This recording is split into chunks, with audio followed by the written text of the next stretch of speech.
Morad El Hattab, premier à avoir évoqué les liens de Jean-Michel Trogneux en Algérie, a révélé en 2019 un important trafic de titres de séjour et de passeports au service étranger de la préfecture de police de Paris. Des fonctionnaires corrompus délivraient des documents authentiques contre plusieurs milliers d'euros, permettant notamment à des réseaux pédocriminels d'acheminer des enfants en France. Malgré des pressions extrêmes, dont des tentatives d'assassinat et une récente agression l'ayant conduit à l'hôpital, il a poursuivi ses révélations, entraînant l'ouverture d'une enquête judiciaire. Reconnu lanceur d'alerte, son action a exposé l'un des plus grands scandales de corruption administrative en France de ces dernières années. Comment s'est formé ce réseau? Ce réseau a-t-il des liens jusqu'à la tête de l'État français? Comment protéger nos enfants? À ces questions répondront Morad El Hattab, géopoliticien, ainsi que Farid Demez, débat analyste politique. Vous êtes sur Géopolitique Profonde, générique.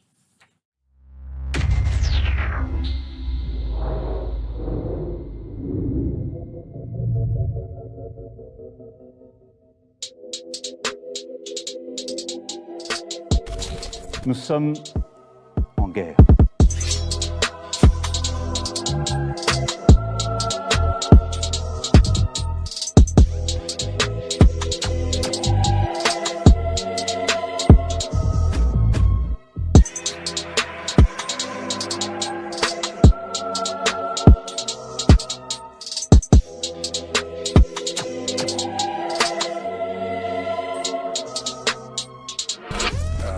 Il ne faut pas avoir peur.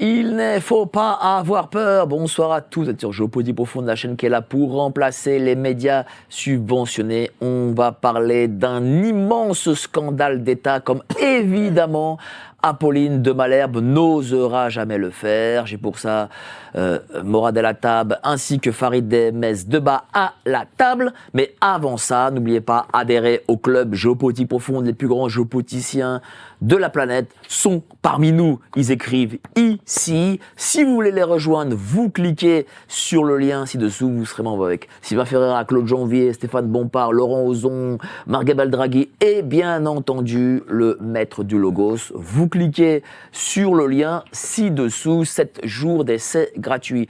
N'oubliez pas les néoconservateurs, une élite impériale. Les éditions Géopolitique Profonde, livre écrit par Laurent Ozon. Alors je suis très content de vous recevoir ici tous les deux sur ce plateau parce que voilà, on a un vrai gros dossier qui doit faire ébranler la République et donc les grands médias ne parlent pas. Bien entendu, cher Morad, comme toujours.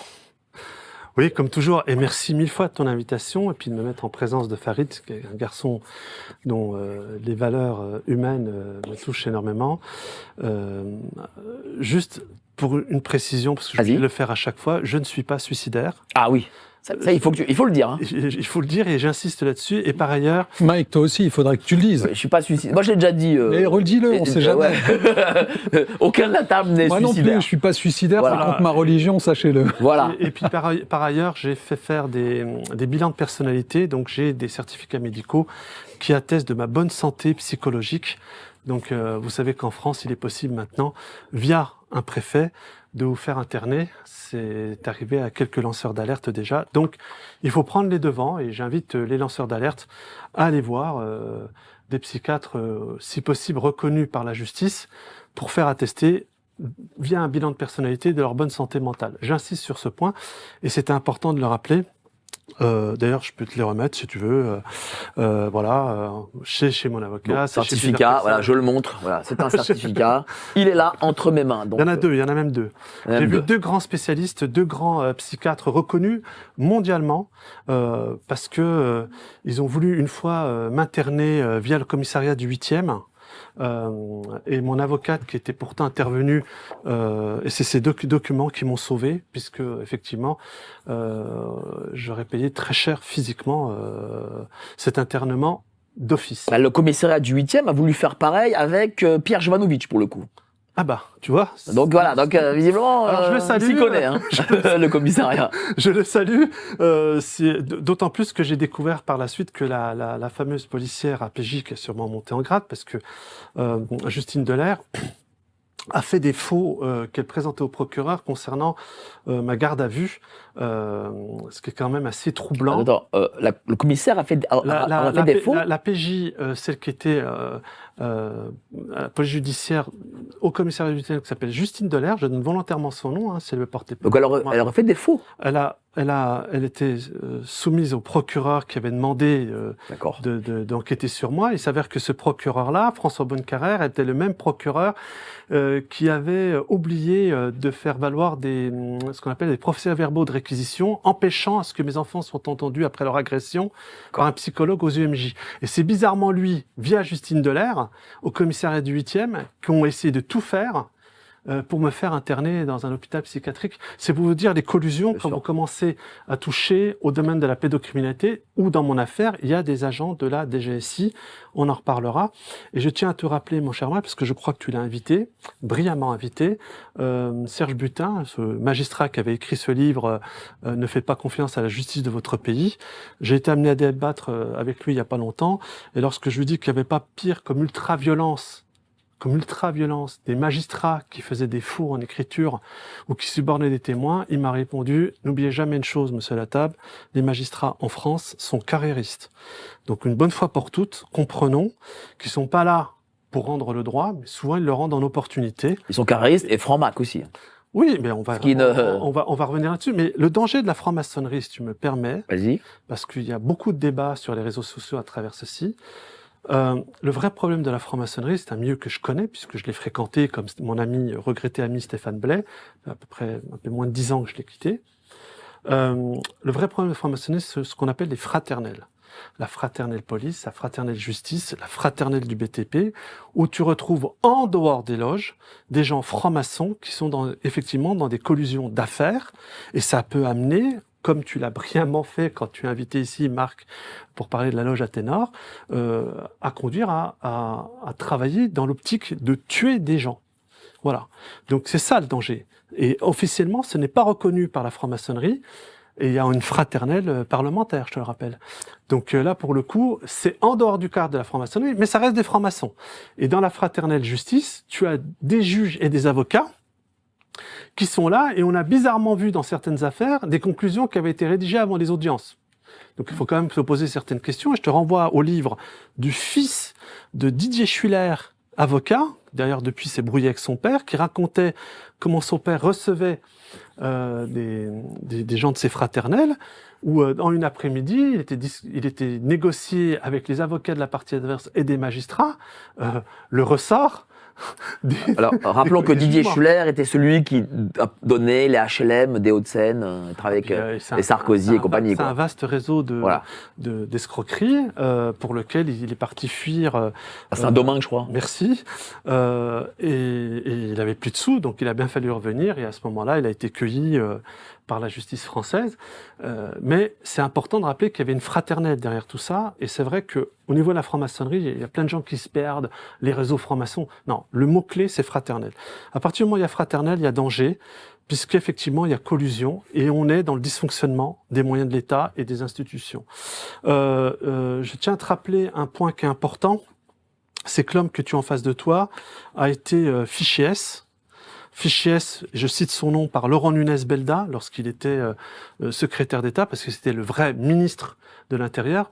Il y avait Castaner, et je reparlerai de ce cher Laurent Nunez Belda, qui bizarrement a de graves collusions avec les gens que je suis en train de combattre, puisque jusqu'à ce jour, il est en train de les protéger. C'est le seul d'ailleurs qui m'a pas répondu. L'ex-ministre de l'Intérieur, M. Bruno Retailleau, j'ai rendu public la lettre de son chef de cabinet. J'ai rendu public avant-hier la non-réponse de Moussa Darmanin-Blédard, parce que lui, c'est une honte absolue. Et je tiens à te rappeler que c'est un menteur pathologique. Faut que les Français sachent que lorsqu'il a été interrogé, d'abord par un policier enquêteur dans le cadre de l'affaire où il avait demandé à une jeune femme en détresse, l'échange d'un logement social, d'avoir une faveur sexuelle, il faut savoir que durant l'enquête, il était quand même le supérieur des enquêteurs. Il avait refusé de démissionner de son poste de ministre de l'Intérieur.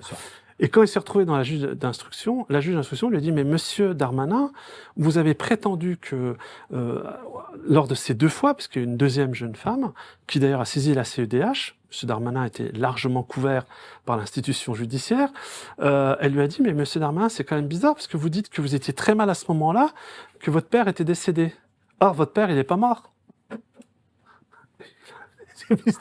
C'est pas surprenant de la part de ces politiques. Mais revenons à la genèse de l'affaire pour que les gens qui nous regardent comprennent de quoi on parle.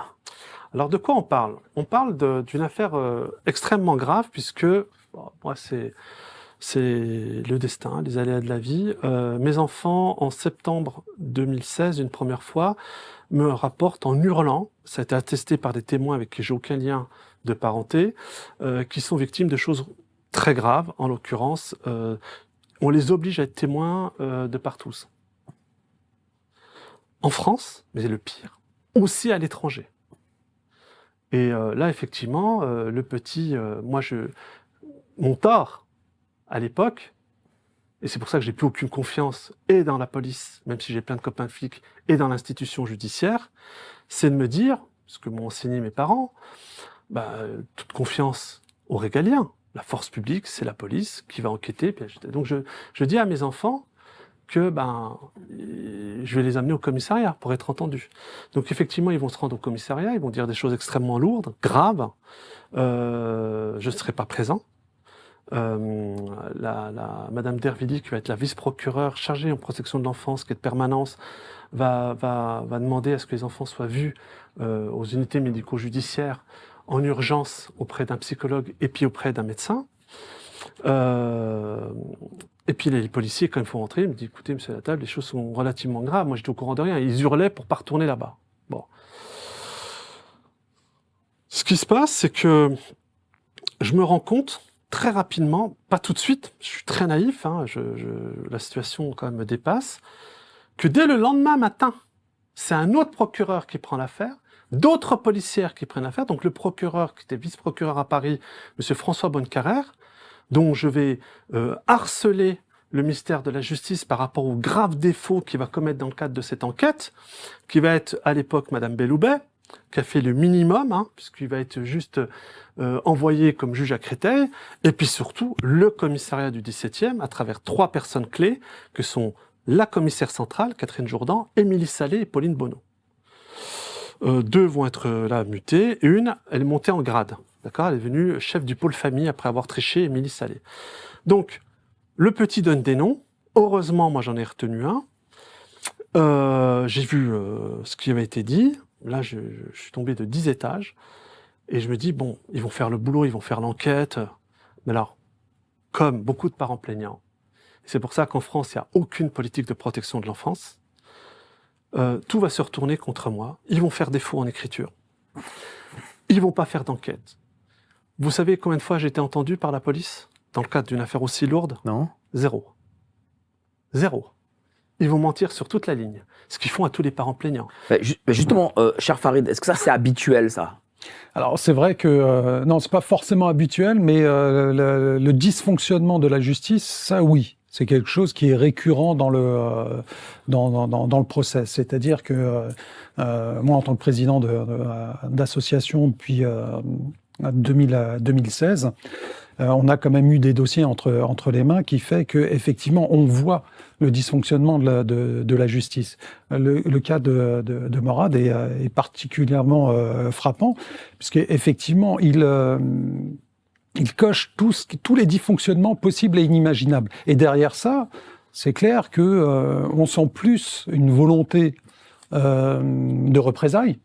Après, Morad nous le dira si je le vois juste ou pas, que de réelle volonté, on va dire, de connaître la vérité. Mais dans plusieurs dossiers, on a cette problématique-là.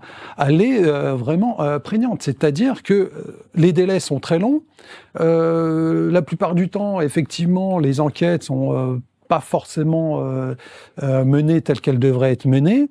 Et en règle générale, ça aboutit sur du non-lieu. Ah, j'ai plus récemment là, de grosses victimes.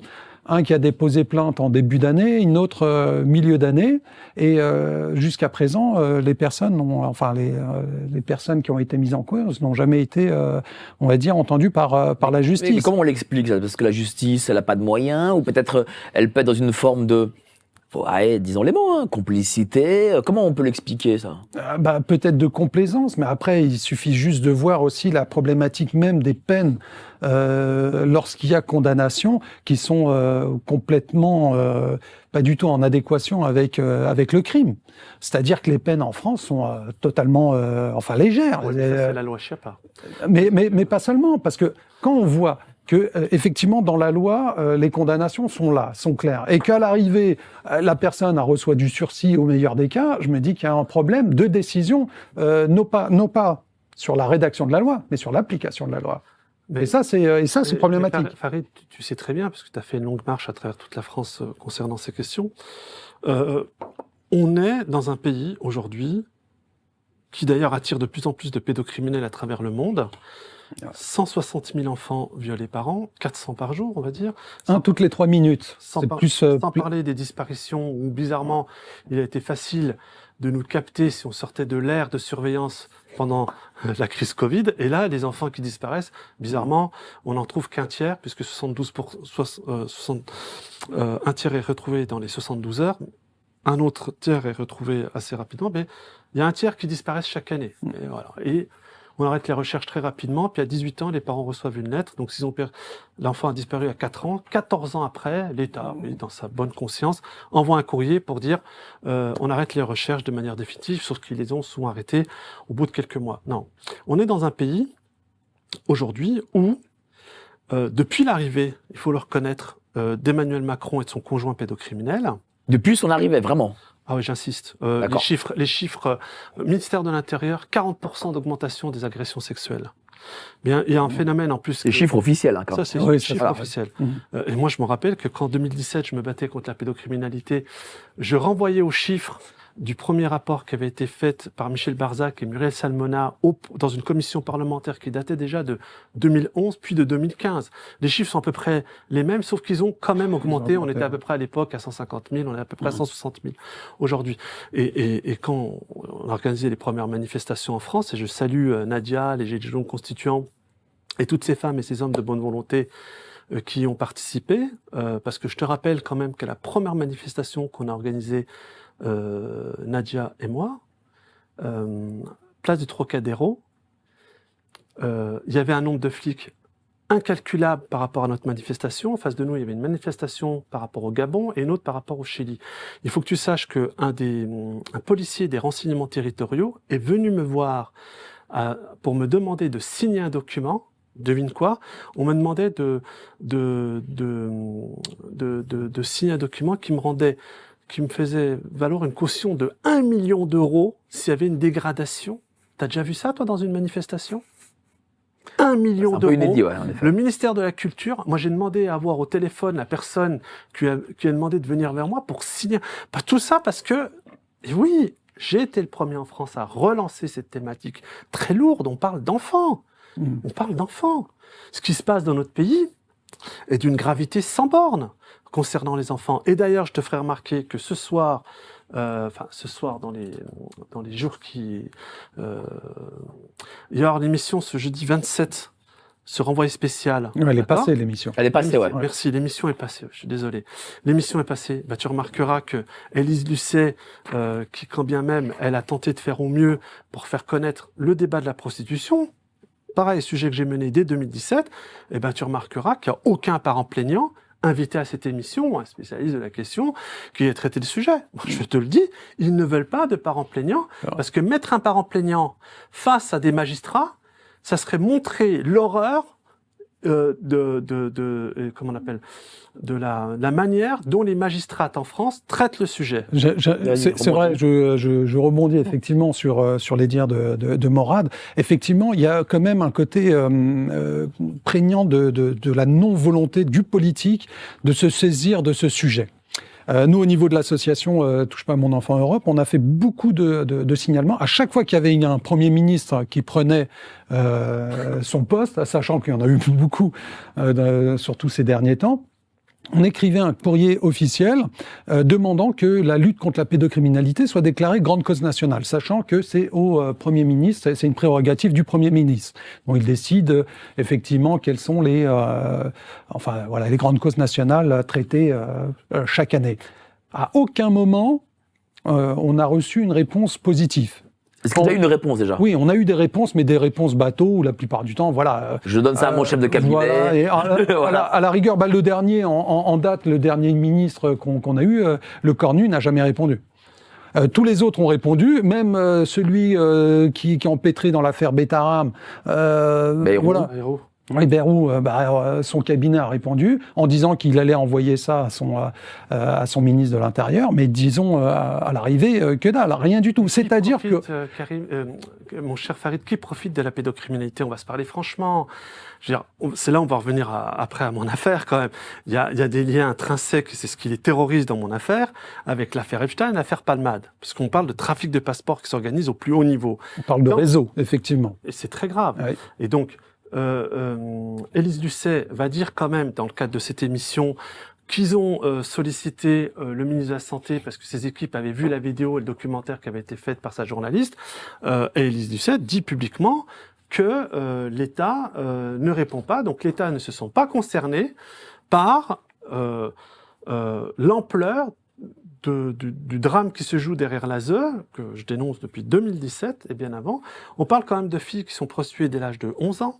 On parle quand même des éducateurs qui, quand les filles disparaissent, signalent, font juste une fiche de fugue, et on ne sait même pas où sont les gamines. Et puis des gamines un peu plus âgées qui, par la suite, deviennent elles-mêmes proxénètes au sein de l'ASE et dans le réseau pédocriminel. On parle quand même de tout ça. À l'époque, tout le monde m'est tombé dessus. Je parlais déjà de 11 milliards d'euros d'argent public qui est littéralement détourné dans une cause aussi noble, comme le rappelle Farid, qui est la protection de l'enfance. On a affaire à un crime organisé au plus haut niveau de l'État. L'État ne répond pas. Pourquoi? Parce que l'État a une responsabilité entière dans le cadre de la pédocriminalité. Au niveau de l'aide sociale à l'enfance en particulier, c'est vrai, parce que quand même, l'aide sociale à l'enfance, qui est l'ex-DAS, enfin, ex-DAS, oui, c'est quand même, l'État, à travers ces organismes, qui est, on va dire, chaque ASE est dépendant du département, quand même, c'est politiquement, l'État est responsable de la protection des enfants. C'est-à-dire qu'on a quand même un système, c'est Fort de Café, qui retire des enfants en danger pour les mettre dans un environnement pas du tout protégé. Je te reprendrai sur un point. On a la preuve aujourd'hui matérielle que sur les enfants, et d'où l'immense responsabilité de ce que j'appelle les pédomagistrates. Je regrette que M. Hamas s'en prenne davantage au président des conseils régionaux plutôt qu'aux pédomagistrates, parce qu'à la base, ceux qui prennent les décisions, ça reste des pédomagistrates qui ont le culot de dire dans cette émission, mais on sait pas comment faire. Alors si vous livrez par avance des enfants que vous savez qui vont finir dans un réseau de prostitution, vous en êtes les premiers responsables. Mais moi, j'ai eu affaire à elles. Les pédomagistrates ont un venin et une haine terrible à l'endroit des enfants de France. Et il y a eu tout un travail qui avait été fait par plusieurs journalistes, dont je rappelle aussi des amis de Nexus, sur l'enfance sacrifiée, où plus de la moitié des enfants placés ne devraient pas l'être, puisqu'il y a un des deux parents plaignants qui est susceptible d'accueillir l'enfant. S'il y en a un qui a commis une chose... Ou même la famille, carrément, voilà. Donc on a plus de la moitié Ouais. des enfants qui ne devraient pas être placés. Mais elle les place parce que, elles sont feignantes, elles ne bossent pas. La majorité des jugements qui sont rendus, c'est des conclusions qui sont littéralement des papiers collés. Elles se plaignent qu'elles n'ont pas le temps, soi-disant 7 minutes par dossier. Moi, j'ai affaire à des pédomagistrates. C'est pour ça que je peux pas débattre. Et et je remercie 1000 fois GPT m'invite aujourd'hui, parce que quelque part, c'est prendre et s'assurer du vrai. GPTP n'est pas dans le vraisemblable. Il est dans le vrai. Il invite des gens qui ont réellement affaire, et pas au réseau de pédocriminels. Moi, j'ai eu en face de moi des pédomagistrates qui n'ont même pas lu les conclusions de mon avocat et qui ont fini comme Sophie Regnault, présidente du pôle famille à Versailles, qui m'appelle Omar plus de 50 fois. Qui sait que je représente aucun danger pour mes enfants? On m'a retiré l'autorité parentale. Des magistrates à Versailles ont retiré les pièces d'identité.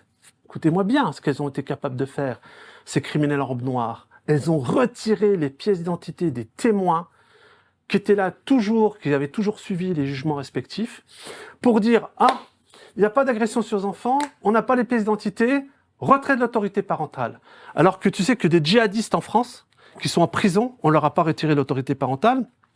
Le juge qui a mis sa fille sur les sites internet, on lui a pas retiré son autorité. Morad El Attab, dont les enfants, à chaque fois que j'ai été amené à les voir, j'ai pris dans la gueule, et Farid le rappelle, l'inimaginable. On m'a collé 1 heure toutes les 3 semaines pour aller voir mes enfants dans un centre pourri, à 30 km de chez moi, dans un 9 mètres carrés, avec une psychologue complètement délirante. Les petits n'en pouvaient plus. Ils m'ont fait, tu vois, des cartes. J'aurais ramené des cartes postales à mes enfants. Hein. Regarde, des enfants se disant qu'ils seraient terrorisés par leur père. Bonne fête, papa. Joyeux anniversaire, Alors, on va papa. le montrer. Et là, ils sont en danger. Là, on parle d'enfants qui seraient soi-disant en Ça, c'est danger. tes enfants qui ont écrit ces cartes postales. Quand je les voyais, ils Bonne ont écrit devant témoins, joyeux anniversaire. Et là, les pédomagistrates. Hein, Qu'est-ce qu'ils disent, eux? C'est juste la justice? la justice, les pédomagistrates, pour me maintenir mes enfants dans l'isolement et dans le conditionnement psychologique. Merci papa pour tes cadeaux. Voilà. Et bon rétablissement. Ouais, parce que tu as été victime de tentative d'assassinat. Voilà. Et mes enfants m'ont vu effectivement affaibli et malade. Un enfant, ça sent tout. Et voilà. Avec ça, je suis un danger pour mes enfants. Alors, les pédomagistrates, moi, je vous envoie un message très fort. Venez débattre face à moi. Je vais raconter à la France entière que vous êtes les vrais criminels dans ce pays.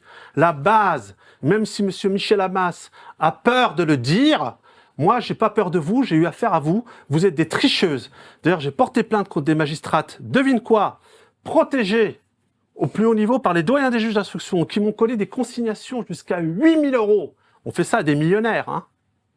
Pour gagner du temps pendant 1 an et demi. Ça fait plus de 2 ans et demi qu'une plainte pour corruption de mineurs, toujours pas de juge d'instruction nommé. Plainte pour faux en écriture. Ça, c'est courant, ça. Malheureusement. Le fonctionnement, c'est courant. Oui, le fait que, comme quoi, sur des actions comme ça de problématiques où vraiment, il n'y a pas vraiment de prise en charge au niveau de la justice, et des dossiers qui sont totalement, comme celui de Morad, où ça dépasse l'entendement, où on sent vraiment l'acharnement, où quand on prend les pièces et qu'on les met les unes après les autres, c'est vrai, on comprend pas trop la logique derrière tout ça. Elles ont toutes été promues, hein. Moi, dans mon affaire, tous les vrais racailles, hein, les criminels en robe noire, hein. Là, on parle même pas de criminels en col blanc, ou des gens se disant qu'ils vendraient de la drogue et tout, qui feraient des rodéos. Là, je vous parle de l'élite, ceux qui sont juste en dessous de l'oligarchie financière. Parce que l'oligarchie financière qui repose sur la corruption et sur la mafia qui consiste à détourner les moyens du public au profit du privé, c'est 3 secteurs. C'est 1, la pédocriminalité, 2, le trafic d'organes, on en reparlera si tu le souhaites, et 3, le narcotrafic. Qui est très lié d'ailleurs. Hein. Trafic d'organes et les 3 sont liés. Et pédocriminalité. Les 3 sont liés. Mais qui organise ces 3 choses-là? Voilà, mettons les pieds dans le plat. Qui l'organise? Alors, en France, la force publique a été détournée pour s'en prendre aux lanceurs d'alerte, quels que soient les sujets, et encore plus sur le sujet de la pédocriminalité, sur le sujet du trafic d'enfants. Je vous renvoie à toutes ces émissions que j'ai eu à faire avec Thierry Cabil dans le cadre de son affaire, qui est extrêmement lourde. En plus, on n'est pas nombreux. Hein. Non, malheureusement, on n'est pas nombreux et on est sur le viseur. Oui, c'est vrai. Je veux dire, ça motive qui d'aller se battre contre des pédomagistrates qui font des faux en écriture et dont la doyenne des juges d'instruction se permet de coller des consignations à 8 000 €. Donc tu perds 1 an et demi parce que tu es obligé de faire appel. Et après, on colle une consignation à 500 €. Tu payes. Pas de juge d'instruction nommé. Ce qui fait. Mais si la justice fait ça, c'est quoi? C'est parce que c'est l'État derrière et partie prenante. La justice protège les pédocriminels en France. C'est pour ça que je suis pas invité, et merci GPTV, à débattre publiquement face aux pédomagistrates. Les pédomagistrates aujourd'hui en France, n'oublie pas, ce sont des carriéristes. d'accord ? Son affaire d'agression, excuse-moi de te couper, ça me touche particulièrement dans le sens où effectivement, ça me rappelle un épisode durant la grande marche contre la pédocriminalité que j'avais effectuée l'année dernière, où on m'avait dit explicitement, on m'avait menacé directement de mort et qu'on m'avait envoyé des gens à ma poursuite pendant que j'étais en train de marcher. Et sachant que c'était une marche particulière, parce que j'invite pour ceux qui s'intéressent sur ma page YouTube où il y a toutes les étapes, où chaque étape était filmée. J'avais une perche, je marchais et il y a des gens qui étaient sur les lives, qui participaient avec moi, qui disaient effectivement que ont alerté qu'il y avait des gens qui me suivaient dans des sentiers. J'étais pas dans la rue, j'étais carrément en pleine brousse, au milieu de nulle part, et j'étais suivi. Et effectivement, j'avais remarqué que il y avait quelques personnes qui me suivaient comme ça, sachant que mes étapes étaient publiques et suivaient un petit peu le parcours. Mais que la pédocriminalité soit aussi transgressive, si je puis dire, au sein de l'appareil d'État, ça signifie quoi? Et que les gens viennent te agresser Morad, ou viennent te suivre, qu'est-ce que ça veut dire? Ça veut dire quoi? Ça veut dire que, en fait, on a un pouvoir qui est dans... Ça fait peur. La pédocriminalité... oui, mais ça fait peur, ok. Non, mais il faut savoir une chose, c'est que moi, à la fin de cette grande marche, je me suis posé... j'ai posé une question, mais surtout eu comme constat que je me suis dit, à l'arrivée, est-ce que la pédocriminalité en France ne serait pas culturelle? Dans le sens où on ne combat pas. Culturelle ou institutionnelle? Non, je vais dire ça. Non, honnêtement, j'ai plus l'impression. Parce que Morad parle depuis l'arrivée du président. Moi, je dirais je dirais. Alors, dis-moi. Je dirais plus avant, parce que si on reprend. Il y a eu les balais roses, il y a eu tout ça. Non, mais il y a eu même des lois qui vont dans le sens de la légitimation, de la volonté de légitimer la pédocriminalité. En 70, pendant les années 70, 78, 77, 78. Le film de les balais roses. Oui, mais il y avait déjà à l'époque des éditos signés, des demandes en disant de légaliser sur l'eBay, notamment le notamment, papa de Raphaël Glucksmann. de légaliser la pédocriminalité. 10 ans, c'est le papa de Raphaël Glucksmann, toute la bande là, c'était 10 ans. Il voulait que les enfants à partir de 10 ans, se disant, c'est très consentant. C'est pour ça que Morad, je te dis pas que ça date de maintenant. C'est quelque chose qui infuse la France depuis des années. Et on a quand même des gens connus qui sont toujours à l'antenne, qui tenaient des propos déplacés sur le fait que c'était merveilleux qu'une gamine de 5 ans... Oui, Cohn-Bendit,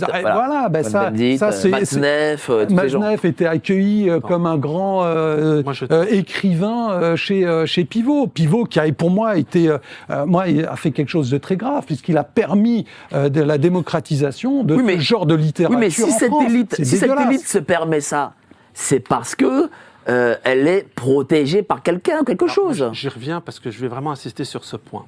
Un point qui est quand même fondamental, parce que aujourd'hui je suis las de la susnommée personne qui se dit première dame alors que le statut n'existe pas, qui est Brigitte Macron. Brigitte Macron emmerde tout le monde avec ses procès. Je tiens à rappeler à Brigitte Macron, face caméra, que c'est un pédocriminel. Et moi, les pédocriminels, je les considère comme étant des parasites. D'accord ? Donc, elle devrait se faire très petite, cette personne, d'autant plus qu'elle nous coûte 330 000 € par an, tous les frais additionnés. Et puis là, on découvre un nouveau scandale concernant les pièges jaunes, ouais, effectivement. où ça servait, contrairement au statut de la fondation des pièges jaunes, et pour la première fois que ça existe, comme quoi dans ce pays, ce couple se permet tous les travers, comme le disait si bien Juste Milieu, Macron a réussi à banaliser les scandales, tellement il en fait. Tu vois. Bon, moi je vais vous dire un point qui est très précis. Je ne vais pas rentrer dans le débat, la transphobie et autres. Je vais dire une chose très claire pour que les gens entendent. Brigitte Macron, donc cette personne qui, alors son mari effectivement a des soucis liés à l'évasion fiscale, on en parlera si vous voulez dans l'émission, mais là, apparemment c'est des évasions mammaires. Je peux pas en dire plus, mais c'est pourquoi j'ai pas compris la photo. Pourquoi encadrer Voilà. Bon. Je comprends pas. Tu peux expliquer? Non, mais non, on a compris. Est-ce qu'il y a un sein qui est plus haut que l'autre? D'accord, Voilà. il faut vraiment regarder. D'accord, Voilà, ok, allez. je viens de comprendre. Non, mais il faut que tu expliques, Mike. Oui, Toi, tu on ne connais. va pas perdre de temps. Voilà. Donc cette personne, pour ne rien vous cacher, là je trouve qu'elle est encore mieux, parce que là elle représente tout ce qu'elle est, l'élégance, la finesse, le raffinement à la française. Bon, cette personne est une pédocriminelle. C'est tout. Moi, j'insiste sur ce point, il est clair qu'au regard de la loi, et je m'appuie sur le livre « L'opération Macron » de Stemmelen. Stemmelen dit bien que dans l'opération Macron... Alors, tu peux lire le paragraphe. Je vais lire le paragraphe. Il dit bien, les articles parlent abondamment de sa jeunesse, de son couple, témoigne Eric Stemmelen. Dès 2014, on raconte une jolie histoire sur sa jeunesse. D'après lui, on voit qu'ils insistent assez lourdement sur son couple. Je retrouve systématiquement la même phrase, elle a 36 et lui 17. Vérification faite, Emmanuel Macron n'avait que 14 ans lorsqu'il rencontra sa future épouse âgée de 39 ans. Eric Stemmelen estime, écoute bien la suite parce qu'on est encore dans une histoire de pognon et d'argent public détourné, Eric Stemmelen estime qu'être très au-delà d'une centaine de milliers d'euros d'espace publicitaire dédié à Emmanuel Macron dans les médias. C'est de la publicité, les articles sont dithyrambiques, il est jeune, beau et a toutes les qualités, se souvenant d'un article du Monde parlant des beaux yeux d'Emmanuel Macron. Donc, il faut un moment... On peut montrer à l'écran. Voilà. Vas-y. Je vais montrer à l'écran, tiens. Vas-y. Voilà, Eric Stemmelen. Voilà. Alors, et tu as lu ce passage. Voilà. Et donc, ce qui est très important... Non, pardon, ce passage-là, peut-être. Le premier. Le premier, Tu as raison. Voilà, c'est celui-là. Voilà, ce passage-là. Alors, je rappelle que ce livre, Eric Stemmelen, c'est pas un complotiste, c'était le directeur des programmes de France Télévisions. Et il faut savoir que quand il a écrit ce livre, il a trouvé plus aucun éditeur sur la place de Paris, alors qu'il connaissait tout le monde. Il a dû trouver une petite maison d'édition belge, qui a fini par accepter de sortir ce livre, d'ailleurs, qui s'appelle Temps des cerisiers, je crois. Donc, une bonne fois pour toutes, Brigitte Macron, je sais que tu vas regarder cette émission. Regarde tout le temps. Ça, il faut le dire. Si, Mike. Bon, ça nous regarde. On sait que pertinemment que l'Élysée te regarde tout le temps. Brigitte Macron, infraction d'atteinte sexuelle sur mineur de moins de 15 ans commise par une personne, je rappelle que c'était son enseignante, majeure qui abuse de l'autorité qui lui confère ses fonctions. Donc il y a un article dans le droit français, c'est la loi française qui m'autorise à l'appeler et la qualifier de pédocriminel. C'est le fameux article 227-26 et la peine est de 10 ans d'emprisonnement et 150 000 € d'amende.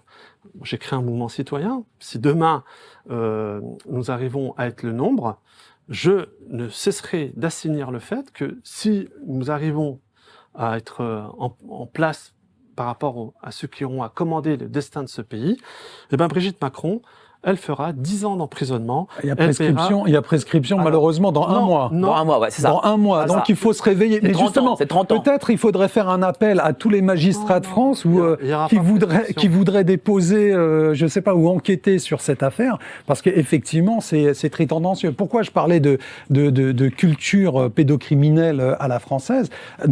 Ça n'existe dans n'importe quel autre pays. Effectivement, le fait de nous avoir vendu ce couple avec c'est cette particularité que sa prof avec un mineur, etc., il y a toute cette histoire, ça n'aurait passé nulle part. Dans n'importe quel autre pays, ça aurait fait scandale. En France, ça n'a jamais été le cas. À la rigueur, en France, on a menti aux Français. Mais même 17 ans, sachant qu'elle a l'autorité sur lui, c'est pas possible. Déjà, la limite, c'est 18 ans. Non, à partir du moment... c'est 15 ans. Non, quand on a l'autorité. Oui, l'autorité, c'est 18 ans. Bah mais oui. Cela n'empêche que on nous a vendu un couple glamour. C'était un Roméo-Juliette redessiné. Simplement, c'est qu'on a menti aux Français, encore en détournant des sommes colossales en termes d'argent public. Mais je tiens à vous rappeler quand même tous les deux, là, vous avez évoqué la prescription. Il n'y aura pas de prescription. Parce que il s'est passé une chose très importante ce 17 juin 2025 au Parlement européen, puisqu'il a été adopté une proposition, toi tu le sais, puisque tu travailles sur le sujet, qui au final vise l'imprescriptibilité des crimes sexuels sur les enfants. Donc, pour une fois que l'Europe fait quelque chose de bien, on va dire, ils vont donc la France, effectivement, parce que tous les deux, je pense que vous vous référez à la loi du 3 août 2018, qui pose jusqu'à 30 ans la question de prescriptibilité. Sauf que, dans le cas de l'affaire Macron, et j'insiste sur ce point, il y a, en matière civile, il faut savoir que il y a un arrêt de la Cour de cassation qui vient bien après, qui date du 7 juillet 2022,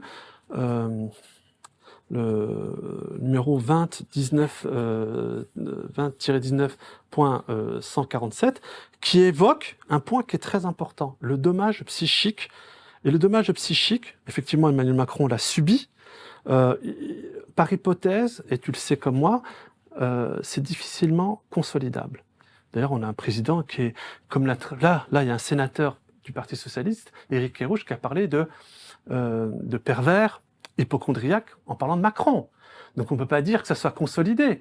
Ce gamin a été violé par un pédocriminel. Voilà.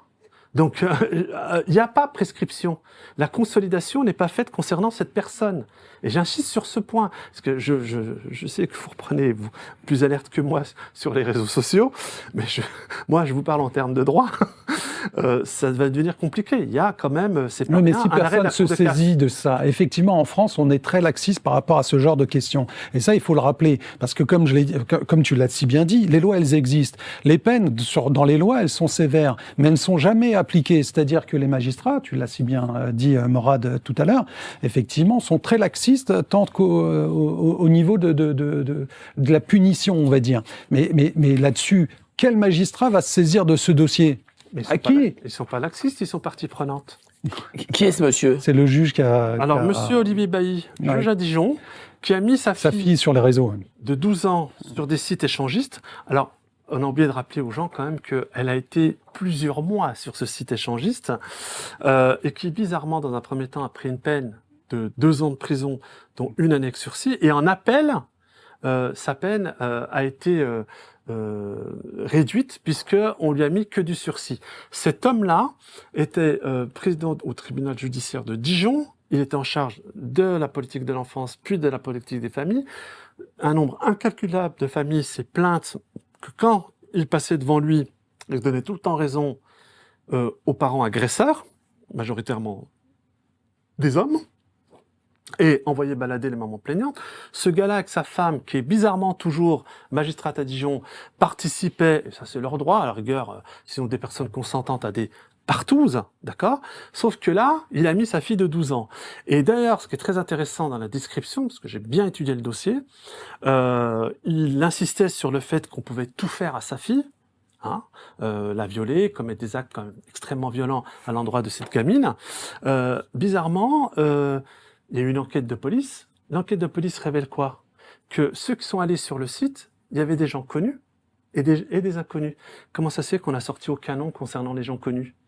Il y avait des magistrats. Et voilà pourquoi on a délocalisé son dossier de Dijon à Besançon, afin de s'assurer qu'il soit protégé. Et il y a une chose qui est beaucoup plus grave. Toutes les familles qui s'étaient plaintes de ce pédocriminel qui se prend pour un beau gosse et que ses copains dans le tribunal de Dijon surnommaient le libertin. Ce type, ce pédocriminel était surnommé le libertin. Bon, et vous savez ce qu'ils ont fait, le CSM, Conseil supérieur de la magistrature, où M. Soulard récemment a fait un entretien à Mediapart pour dire c'est dangereux en France, il commence à y avoir un populisme anti-judiciaire. Alors je réponds à M. Soulard, ce n'est pas un populisme anti-judiciaire. Aujourd'hui, il existe une justice antipopulaire. On a vu le massacre des Gilets jaunes que vous avez commis à l'endroit du peuple de France qui réclamait de l'essence moins chère pour aller travailler. Pas pour aller se reposer, pour aller travailler et nourrir leur famille. Eh ben, ce type-là, le Conseil supérieur de la magistrature, a fait un communiqué où ils ont envoyé balader toutes les familles en disant « Nous reviendrons sur aucune décision judiciaire de ce pédocriminel ». Alors la justice... Mais ça, c'est particulier, ça, effectivement. Des pédocriminels, je le dis, la justice française a en son sein des pédocriminels qu'elle protège. Je rappelle en Mais plus... aussi les décisions de justice de son épouse. Oui, non, mais c'est pareil, mais son épouse... Elle est complice? Ben, elle est toujours juge. Elle est juge? Ah, d'accord. Elle est toujours juge. Mais elle était au courant? Ben, évidemment, ils partouzaient ensemble. D'accord. Ils étaient tous les deux sur des sites échangistes. C'est vrai que c'est problématique. C'est là où on voit qu'effectivement, il y a un grand laxisme quant aux décisions de justice derrière. Et effectivement, quid de toutes ces décisions qu'il a prises pour toutes ces familles? Parce qu'effectivement, il a massacré des centaines de familles. Quand il y a des enquêtes qui posent problème, automatiquement, on les annule, normalement. Farid, là, je ne sais pas pourquoi c'est pas le cas en l'espèce. Farid, c'est incompréhensible.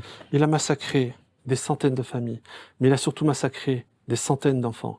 Chaque année en France, ce sont des centaines de milliers d'enfants qui sont massacrés par l'institution judiciaire, et en plus dans un système qui vole 11 milliards d'euros d'argent public aux Français. Par an. Et moi, il y a une chose quand même, et je rappelle que... Ça, c'est au niveau de l'aide sociale à l'enfance. Ouais, et attends, Ce sont les chiffres la de Cour l'aide des sociale à l'enfance. C'est pas les chiffres de la justice. Ouais, Alors là, tu pourrais rajouter des choses. Hein. La Cour des comptes, c'est pas moi, c'est la Cour des comptes qui a fait un rapport en 2022 concernant l'ASE et qui rappelle un chiffre troublant.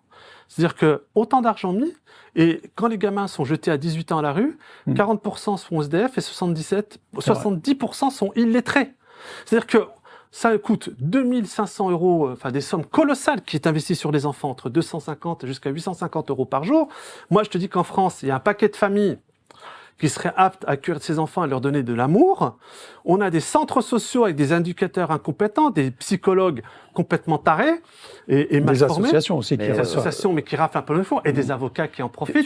Tu as totalement raison. Tu sais, moi, j'ai interrogé un môme de l'ASE que je connaissais depuis ses 14 ans, parce qu'il était d'ailleurs en pointe dans la lutte contre les mesures sanitaires.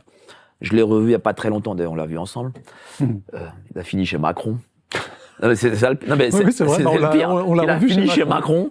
Alors là, pour dire. Mais bon, bref, ça c'est autre chose. Et les classes politiques. Il est encore mineur. Et en fait, il était, à partir de ses 14 ans, il était placé dans un hôtel où on place les migrants. Et il n'avait pas école, il n'était pas surveillé. Et il était, j'avais peur qu'il finisse mal. Bon, il a pas très bien fini parce qu'il est chez Macron. Mais je sais qu'il m'avait expliqué que des éducateurs voulaient le violer, que d'autres adolescents voulaient le violer. Enfin, c'était, ça fait froid dans le dos, quoi. Toutes les partis politiques sont quasiment, d'abord, très silencieux sur le sujet. Hein, je t'apprends rien. Je vais rebondir, oui, je vais dire c'est un point très important que soulève Morad sur le silence assourdissant des partis politiques de ce pays. J'en ai pour exemple quelque chose de très concret avec mon association Touche pas à mon enfant Europe, ainsi qu'avec plusieurs collectifs et associations, on était à peu près une trentaine, on a interpellé par courrier les 38 candidats aux européennes dernières. Sur 38 candidats, donc lettres explicatives demandant effectivement quels sont votre programme sur la protection des enfants. 38 candidats, 3 ont répondu. Sur les 3, 2 réponses qui étaient des réponses politiciennes, vraiment des petits partis, et une qui a été vraiment officielle, etc., en détaillant les mesures prises dans le programme. Non, je peux le dire. De toute façon, c'est de notoriété publique. C'était Florian Philippot, les Patriotes. Ah, quand même. C'est le seul qui a répondu à l'être en tête avec des points bien précis. Pour le coup, voilà, il faut saluer. Sur le site de l'association, il y a la copie de son courrier. Alors, donc, moi, je remarque quand même rien par rapport à ça. Je remarque quand même que les Patriotes. Pourtant, moi, je suis pas spécialement souverainiste. Mais je trouve que, par exemple, sur tout ce qui est sanitaire, sur cette question-là, et sur d'autres questions, malgré tout, ils sont en pointe, et ça, faut le saluer. Je vais finir sur la grande marche contre la pédocriminalité. J'avais une équipe, pendant que je marchais, qui s'occupait justement d'interpeller les médias, et ça aussi, il faut parler du silence des médias, interpeller les médias les politiques. Attendez, on doit juste mettre la pub, excusez-moi, hein. On doit mettre notre publicité. Je finis après la pub. Et après, tu en parles, ok ? Allez. Bienvenue en 2030. Je ne possède rien, je n'ai aucune vie privée et la vie n'a jamais été aussi belle. Mais cette vie sera belle pour qui ? Christine Lagarde l'a dit, l'euro numérique arrive à grands pas. L'État va contrôler vos moindres dépenses et mouvements. Adieu votre épargne et bonjour à l'esclavage avec la numérisation de votre argent. Si vous ne voulez pas faire partie de ce futur-là, il est encore possible de s'en sortir. Géopolitique Profonde a recruté une armée d'analystes pour créer une stratégie confidentielle contre cette dictature à venir. Cliquez sur le premier lien en description pour la découvrir. Merci bien. Merci à vous d'être si nombreux. Merci beaucoup pour cette affaire vraiment on ne trouverait nulle part ailleurs. Mais n'oubliez pas, adhérez au club Géopolitique Profonde. Vous cliquez sur le lien ci-dessous. Voilà. Vas-y, rebondis sur ce que tu voulais dire. Et après, on donne la parole à Mourad sur l'affaire des passeports. C'est excessivement important. Vas-y. Oui, sur effectivement le silence des politiques, mais pas seulement des médias. Donc, comme je le disais, sur la grande marche contre la pédocriminalité que j'avais fait l'année dernière, j'avais une équipe qui s'occupait effectivement d'interpeller les médias pour en parler justement de cette grande cause qu'on voulait nationale, de la lutte contre la pédocriminalité, mais pas seulement, aussi les candidats. C'est-à-dire que l'équipe a envoyé pendant toute la durée de la Grande Marche, qui était 1500 km, ça dure à peu près 2 mois, 3 emails par candidat, par député, donc 3 fois 577, plus les eurodéputés, je ne sais pas combien il y en a, mais puisque je terminais à Bruxelles, donc vraiment tout le monde a été au courant de cette marche. Je dois dire, à Bruxelles, j'ai été accueilli par l'ancien vice-président du Parlement bruxellois, qui était venu à ma rencontre pendant la manifestation, et 2 assistants parlementaires, 2 eurodéputés, mais de là, ils sont pas du tout de mon bord, hein. Mais j'ai apprécié le fait qu'ils viennent, non pas les eurodéputés, mais leurs assistants parlementaires, donc 2 du Front National. Sinon, Walou, rien du tout, aucune. Que ce soit sur Paris avec le grand rassemblement qu'on avait fait à République et à Bruxelles, devant le Parlement européen, on n'a eu aucune présence de parti politique. Et idem pour les grands médias. Aucun grand média n'a voulu, on va dire, relayer cette information. Pire. C'était le jour où tu es venu à Courtoisie quand je t'ai vu. Voilà, exactement. C'était le jour à Courtoisie où il y a eu la grande manifestation. Et effectivement, très peu de médias, voire tous les grands médias mainstream, aucun n'a relayé l'info, sauf France 3 PACA, qui a fait un petit encart. Il devait envoyer, enfin c'était ce que j'avais cru comprendre, envoyer une équipe pour suivre et relayer l'affaire. Ils ne l'ont pas fait. Ça a terminé par un petit encart sur leur site internet. Mais bon, je salue l'initiative, mais sinon, rien d'autre. Et c'est là qui est grave. C'est ça qui est incroyablement parlons des passeports, là. Parlons des passeports. Juste avant les passeports, il y a quand même des choses très importantes concernant les relais dans la pédocriminalité. Voilà. J'ai créé un mouvement citoyen qui s'appelle l'Alliance pour la France, où on est toujours dans l'action, dans le terrain, pour se faire, afin d'anéantir les pédocriminels. Je suis le seul en France à dire que les pédocriminels récidivistes, ça sera la peine de mort. Je suis le seul en France, et je l'assume, en tant que parent plaignant, et je sais ce que vivent des parents plaignants. Donc je ne suis pas dans un effet d'annonce. Ainsi que les violeurs, genre Guy Georges, d'accord ? Pour les autres, ça sera 30 ans incompressible, réel. Là où je veux en venir sur un point qui est très important, comment tu veux lutter, Mike, comment tu veux lutter, Farid, quand tu sais qu'au plus haut sommet de l'État, tu as encore aujourd'hui des gens qui sont présents depuis 2017 et qui n'ont pas bougé, alors qu'ils étaient en lien avec un scandale d'État qui a lieu au château des Tournelles. Je ne sais pas si tu as entendu parler d'une personnalité influente à l'époque, qui s'appelait Robert Meguel, qui a été condamné pour pédocriminalité. Le fameux château des Tournelles, qui était un endroit prestigieux, accueillait des enfants placés, et pour la majorité d'entre eux, ont été violés. Alors moi, je vais te lire juste un extrait d'un article du Parisien, parce que tu vas voir la jonction que je vais faire. Robert Meguel, ancien fonctionnaire détaché du ministère de la Justice, conteste dans son conseil d'administration Philippe Sauzet, conseiller d'État, Jean-Marc Borrello, j'insiste, Jean-Marc Borrello, ancien patron de la boîte de nuit Le Palace, ainsi que plusieurs hauts magistrats parisiens, dans le château du 19e siècle de l'Institut des Tournelles, financé notamment par la Sécurité sociale et le ministère de la Justice.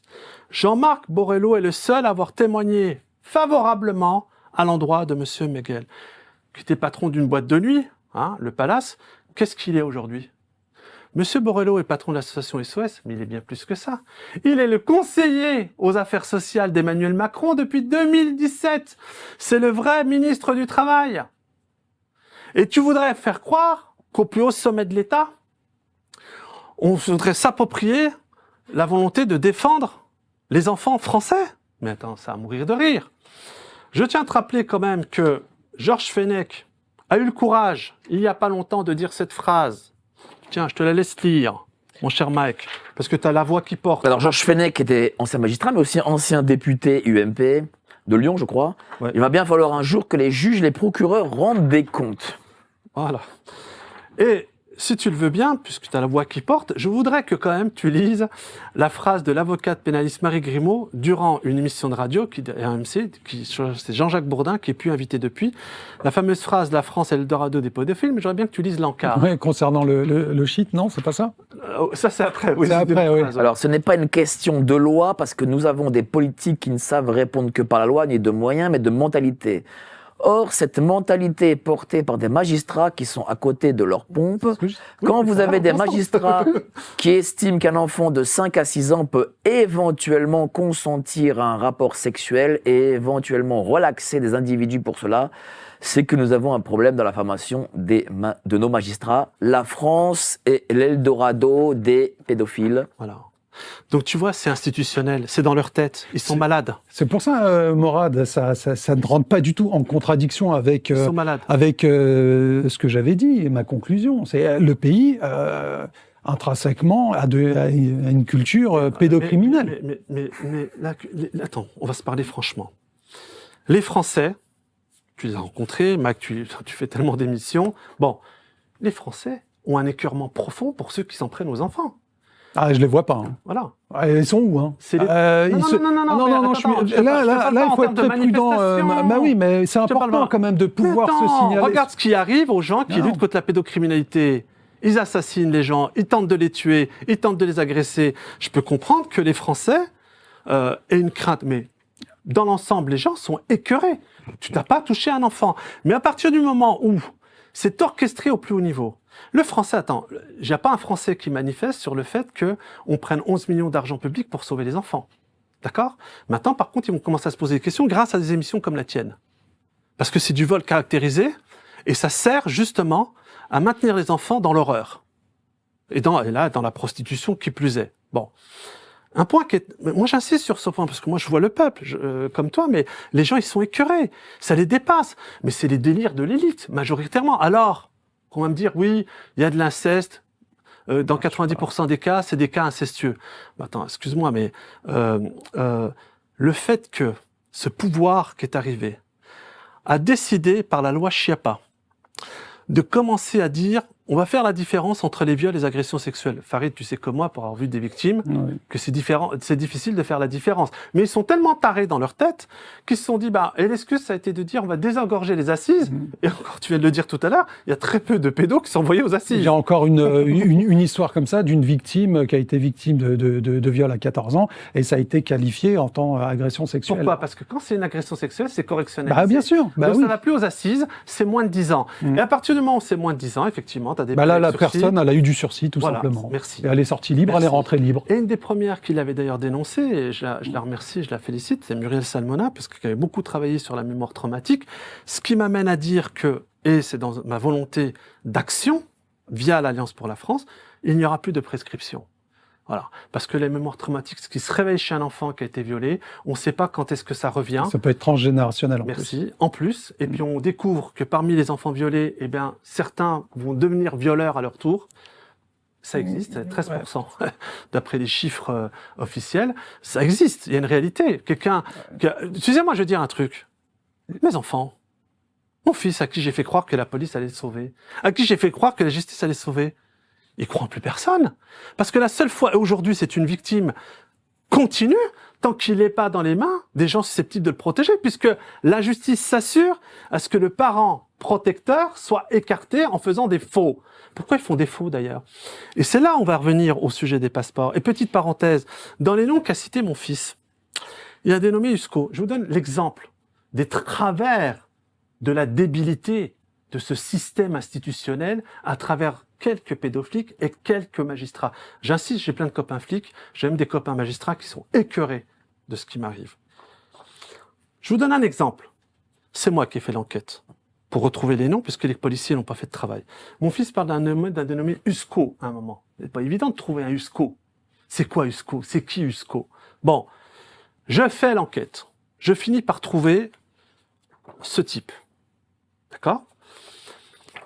Avant qu'il m'enlève complètement les enfants, j'avais réussi à avoir le petit encore une fois, un week-end. C'était un week-end sur deux en moitié vacances scolaires. Je lui montre cette photo. Mon fils était terrorisé. Il me dit, c'est lui. Papa, c'est lui. J'envoie ça à la police. Je dis, voilà qui est USCO. un mec qui, son vrai nom s'appelle Yann Guerrier. Il a de Guerrier que le nom, parce que qui viennent voir le papa. Je découvre qu'il a une subvention via son groupe de musique à Clermont-Ferrand. D'accord ? J'envoie tout ça à la police. Et puis mon fils m'avait quand même dit que ce type aimait le Japon. J'ai fini par trouver une photo de cet abruti dégénéré dans un café au Japon. Voilà la tête de cet idiot. Qu'est-ce que fait les policières ? Émilie Salé, Pauline Bonneau, susvisées par la commissaire centrale Catherine Jourdan.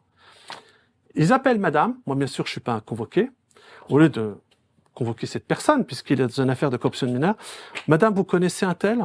Ils lui ont même pas montré la photo. Est-ce que vous connaissez le fameux USCO ? Elle répond, c'est une invention du père, classée. Et après, on dit qu'il y a eu une enquête de police. Voilà comment ça se passe dans les commissariats. Quand ils protègent les réseaux pédocriminels, c'est hyper important de leur rappeler. C'est du vécu. Pourquoi ? Merci GPTV. Vous faites le travail. Pourquoi je ne suis pas invité par Élise Lucet et autres ? Élise Lucet, je vais te dire pourquoi elle ne m'invite pas. Élise Lucet, elle a été terrorisée. Pour 2 raisons. La première, c'est l'affaire Roche. Je t'apprends rien parce qu'elle a eu le courage à l'époque d'aller. Ouais, ça date de longtemps. C'était il y a plusieurs décennies déjà. Bien. Effectivement. Ouais. Mais elle a oublié qu'elle l'a fait quand même. Oui, mais Depuis, elle a oublié. Hein. Elle a désavoué son travail pendant très longtemps. Merci. Malheureusement. Mais c'était Myriam Palomba qui l'avait rappelé. Tout à fait. Et elle avait répondu à Sud Radio à Valérie L'Expert que bon, en fait, c'est pas vrai, etc. Et puis notre amie Myriam qui a payé cher la volonté de vouloir investir dans ces dossiers puisque ça lui a fait quand même perdre sa place. Bon, faut dire ce qui est. Comme quoi, c'est pas évident de dénoncer, même pour le plan des journalistes. Et je te remercie 1000 fois, ainsi que toute ton équipe. Et merci Farid d'être présent à mes côtés dans cette émission. Ce que je veux dire, c'est que elle est terrorisée, puisque elle devait sortir un documentaire, moi je vous le dis, avant les présidentielles de 2022, et bizarrement, une sorte un mec qui était tenu par nos services, et s'est rendu dans les locaux de production des Idusset, et il prenait deux de ses collaborateurs prenaient une cigarette, c'était à côté de locaux de Charlie Hebdo, et ils ont été attaqués à la hache. Voilà l'avertissement qu'ils ont donné à Élise Lucet. Et le gamin, qui était d'origine pakistanaise ou afghane, on l'a retrouvé, il s'est sauvé, terrorisé à l'entrée d'une bouche de métro, avec la hache et en sang. Alors, est-ce que c'est du MK Ultra ? Mais en tout cas, il a été envoyé là-bas. Moi, j'ai eu affaire, ma deuxième agression, à un migrant, avec un couteau. J'ai dû me battre physiquement. Et la première fois, avec 3 personnes d'origine étrangère, on sait qu'il est facile de promettre à ces gens-là des pièces d'identité ou des cartes de séjour. Je me suis battu physiquement. La personne était relativement un colosse. J'ai eu le dessus, j'ai filmé. J'ai remis ça à la police, à la justice, ils ont classé sans suite. Donc en fin de compte, ils ont des gens à eux. Et Élise Lucet a été terrorisée parce que moi je vais quand même te dire, vous êtes journaliste, imagine que tu veux sortir un documentaire sur Emmanuel Macron compromettant, et puis que derrière, tu as 2 de tes collaborateurs qui sont devant tes locaux, qui prennent des coups de hache par un migrant, tu réfléchis à 2 fois. Tu rebondis, et après je voudrais montrer une vidéo de notre ami Morad. Vas-y. Je vais effectivement sur cette problématique liée au silence médiatique assourdissant. Faut savoir qu'en 2017, j'avais commencé une série documentaire qui s'appelle L'innocence sacrifiée. J'avais produit et réalisé le premier numéro, ce qu'on appelle le pilote dans le jargon, et qui est diffusé sur la plateforme de Carl Zero. J'avais fait d'ailleurs une interview avec Carl Zero, dans lequel je dénonçais un réseau pédo-sataniste. Ah, carrément. Pédosataniste, avec témoignages et pièces à l'appui. Faut savoir que cette série documentaire, déjà, je l'ai présentée partout, notamment aux chaînes de télévision, pour avoir ce qu'on appelle le préachat. Personne n'a répondu. Personne. Ouelou. Je l'ai envoyé au CNC. Tu as fait une émission dernièrement sur le scandale du CNC. Naturellement, j'ai pas eu de subvention sur la réalisation de cette série. Et la particularité de cette série, L'innocence sacrifiée, c'était un épisode. Je parlais de la pédocriminalité dans un pays. J'avais commencé par le Maroc, je devais faire la France, je devais faire la Suède, le Danemark, les États-Unis et d'autres pays. Et malheureusement, voilà. Ce projet est toujours, on va dire, dans les tuyaux, si j'arrive à débloquer, comme qui dirait, les manettes. Mais sincèrement, en France, vu comment c'est traité, au niveau média, au niveau diffusion, chaîne mainstream et compagnie, ainsi que même les productions qui pouvaient devenir coproducteurs de ce genre de programme, tu l'as dit, ils sont terrorisés. Et il y a des actes de menaces concrètes. Oui. Là, 2 journalistes liés à Alice Lucet, travaillaient avec elle, ont été attaqués à la hache. Alors, je voudrais vraiment montrer les 2 minutes d'interview que j'ai faites avec toi au procès de Brigitte. Et on va en parler de tout ça, ne vous inquiétez pas. Il nous reste encore 25 minutes. Donc, on monte le reportage. Je suis le grand absent de ce procès, puisque c'est quand même assez troublant de voir que Brigitte Macron avait fait état en 2017, je crois, en accompagnant son mari Emmanuel Macron en Algérie, qu'elle aurait été présente en Algérie, ce qui n'est pas dans sa biographie officielle. Et la seule présence effective qu'il y avait à ce moment-là, c'était Jean-Michel Trogneux. Donc, comment t'expliques justement que tu sois pas à ce procès, que justement ils n'ont pas cherché à t'attaquer, alors que tu as ce document. Comment t'expliques ça? En vrai, ça c'est la clé. C'est-à-dire que le jour où médiatiquement, et les enquêteurs de justice s'appliqueront à essayer d'établir la vérité sur ce séjour en Algérie de Jean-Michel Trogneux, ils verront que de là a découlé un autre voyage aux États-Unis. Il faut que tu saches quand même que j'ai été victime de 2 agressions, tentatives d'agression physique, tentative d'empoisonnement. J'ai été quand même 15 jours hospitalisé avec des lésions pulmonaires importantes. Et c'est pour ça que je précise que je ne suis pas suicidaire. Et c'est pour ça que je précise aussi que M. Laurent Nunez Belda s'applique aujourd'hui à protéger un réseau pédocriminel qui fait un trafic de passeports à la préfecture de police de Paris. Donc tu comprends aussi pourquoi on ne me convoque pas, parce que ça ouvrirait ce dossier qui est parallèle à cette histoire. Des millions de vues sur ces séquences. Allez sur GPTV Investigation, les gens ont repris. Très bien, reprenez, vous pouvez reprendre si vous êtes TikToker, influenceur, j'en sais rien. Reprenez cette séquence, parlez-en, montrez cette séquence. Voilà. Donc c'est toi qui as sorti justement l'affaire sur Jean-Michel en Algérie. Donc on va parler de ça, aussi des passeports, c'est important. Oui, et puis petite parenthèse, saluons notre ami Xavier Poussard. Ce livre à ce jour n'est toujours pas attaqué pour diffamation, et ni Xavier ni moi nous sommes poursuivis par le pédocriminel Brigitte Macron concernant cette affaire.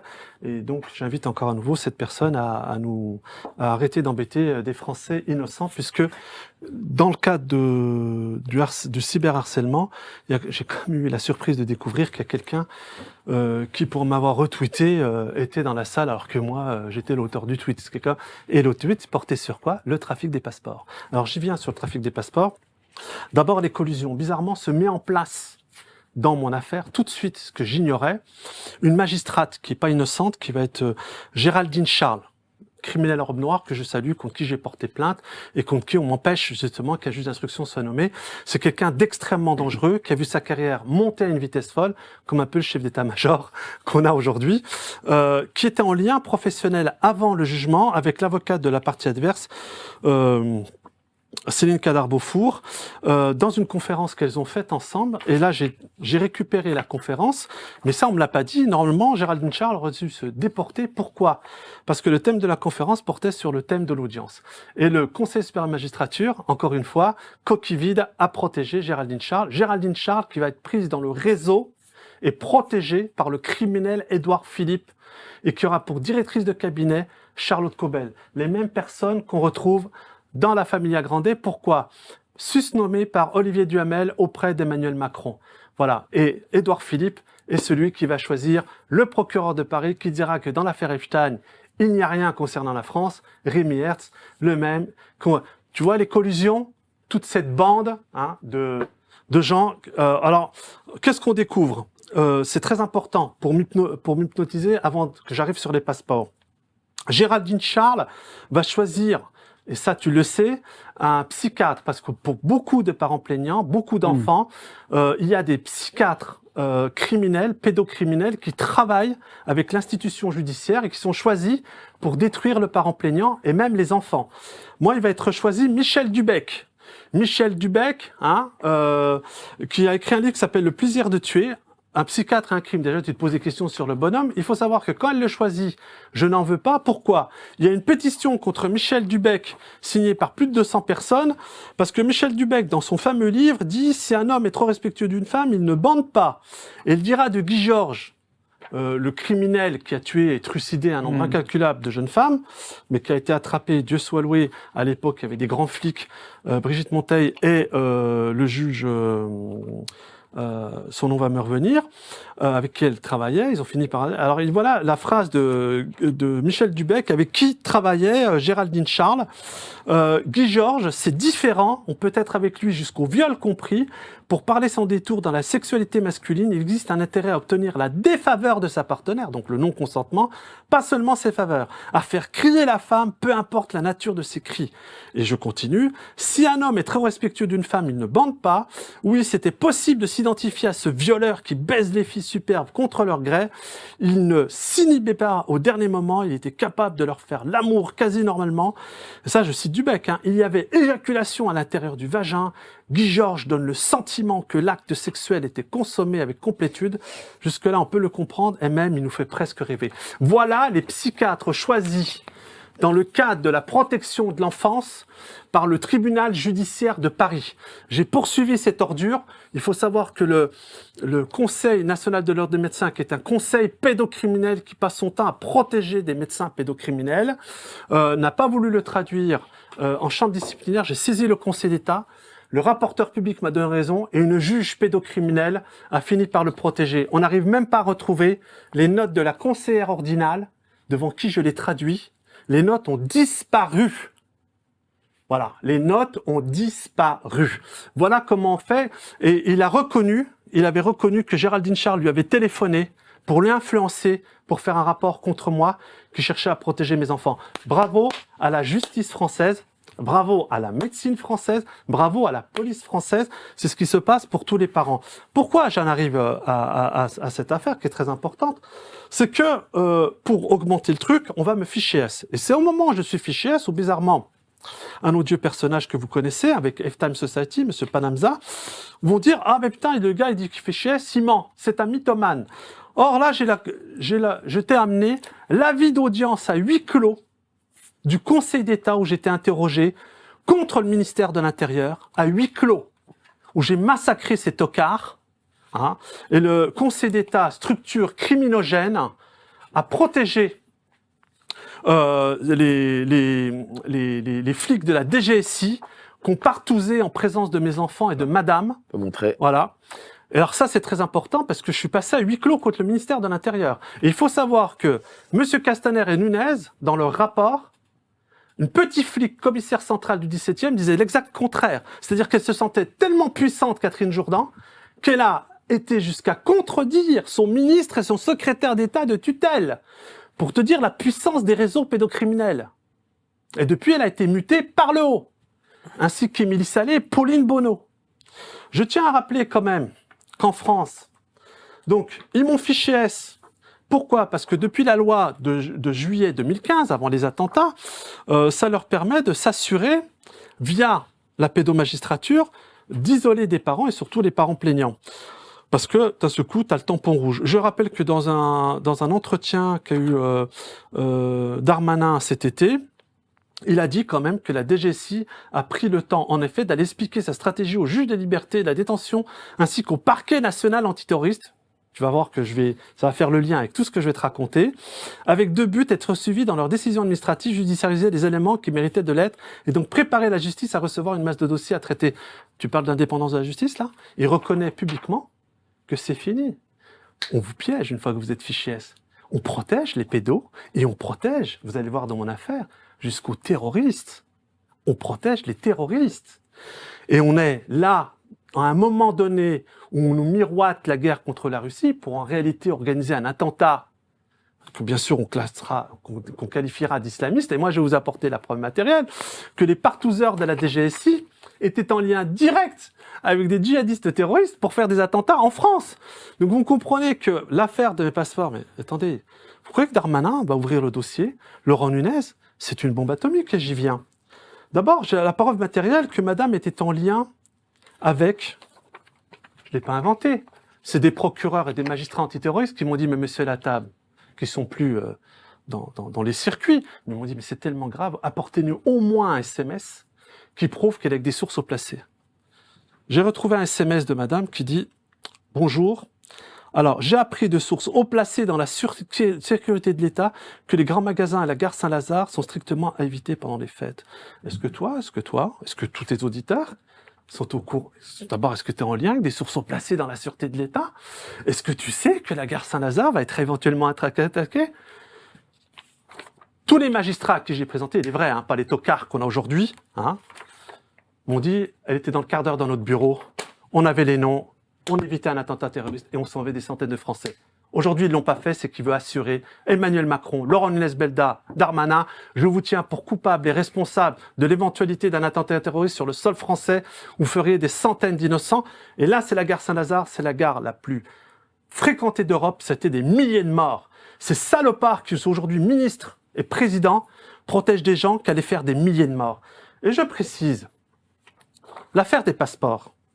Il s'avère, mon cher et chers amis, que les petits ont parlé d'un voyage à l'étranger. Je me dis, bon, voyage à l'étranger, comme tout parent français, je demande à l'administration concernée, c'est-à-dire la préfecture de police de Paris qui délivre les passeports, d'avoir accès aux données de mes enfants. À l'époque, j'avais l'autorité parentale.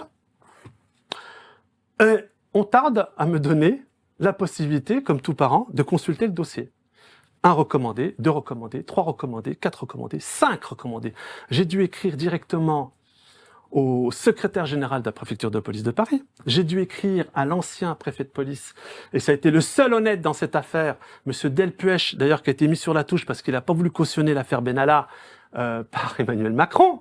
Quand même, les hommes d'honneur et les hommes de principe dans ce pays aujourd'hui, on préfère les médiocres, qui volent d'ailleurs de l'argent public. Et là, je suis enfin autorisé. Et moi, j'avais écrit 5 recommandés en disant, mais je veux absolument avoir accès à ce dossier, puisqu'il est cas de corruption de mineurs, c'est ce qu'aurait dû faire les 4 commissariats qui ont été interpellés dans cette affaire, pas par moi, par les préfets et autres, et qui n'ont pas fait le travail. Pourquoi? Parce qu'ils ont reçu des coups de fil de la DGSI, des 3 pédocriminels de la DGSI, c'est pas la patronne de la DGSI qui a appelé, enfin, à l'époque c'était déjà Lerner, pour couvrir toute cette crasse. Parce que la DGSI, je vais vous le dire, elle est impliquée dans les réseaux pédocriminels pour une partie d'entre elles. D'ailleurs, dans plusieurs trafics, aujourd'hui, il y a quand même des poursuites à tout niveau. Mais il y a un point qui se pose. Quand je suis parti consulter le dossier, il s'avère que, tu vas me dire, on va dire dans l'émission, dans les commentaires, certains vont dire « Ouais, non, mais parfois, quand il y a des conflits entre les parents, ce qui n'était pas le cas. Pas de conflit. » Voilà, j'ai demandé la séparation, j'assume. Moi, c'est tout ça lié au bien-être et à la sécurité des enfants.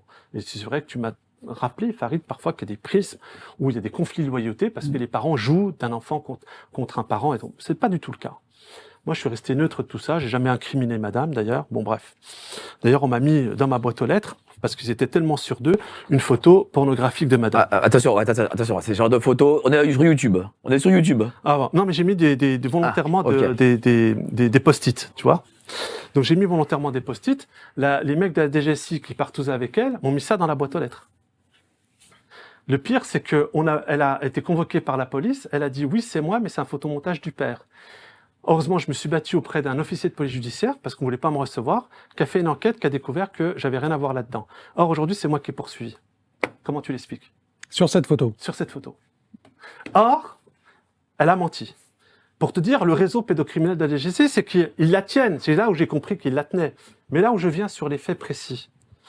On va vous dire dans les commentaires, oui, mais parfois, il y a des conflits parentaux, et t'as un parent qui veut partir en voyage avec les enfants, l'autre fait de l'obstruction inutilement. Moi, je n'étais pas au courant du voyage, donc je pouvais pas faire obstruction. Et deuxièmement, il y a une chose pour laquelle en France, il est impossible de faire des documents administratifs à tes enfants, passeport ou pièce d'identité, sans ta signature, c'est quand tu es victime d'usurpation d'identité. Or, moi, Morad El Lattable, je suis victime d'usurpation d'identité, et là, c'est là où tu vas te poser des questions.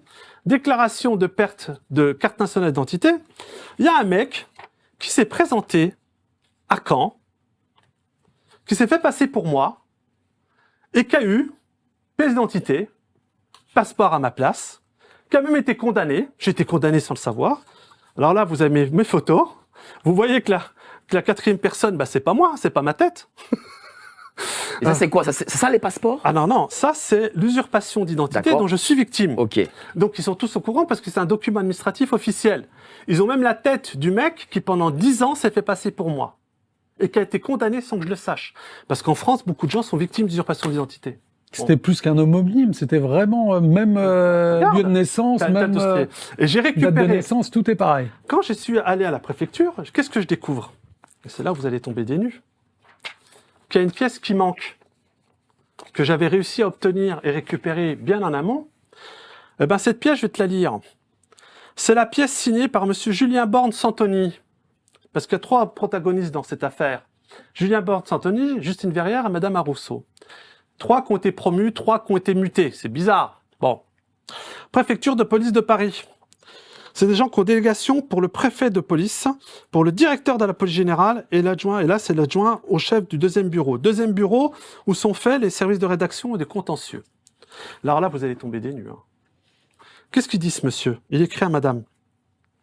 Afin de permettre de poursuivre l'instruction, et c'est bizarre qu'elle demande, juste après ce, entre guillemets, voyage, qu'elle demande à changer les passeports, parce qu'elle sait rien de tout ça. Les mecs de la DGSI, il faut dire attention, il est en train de se battre, on est en train de s'arranger avec eux pour pas qu'ils reçoivent. Il est au 5e recommandé, il écrit à la préfecture, dès le pêche, un mec qui arrive, à l'autoriser à avoir les documents. Ils ont gagné 4 mois et demi.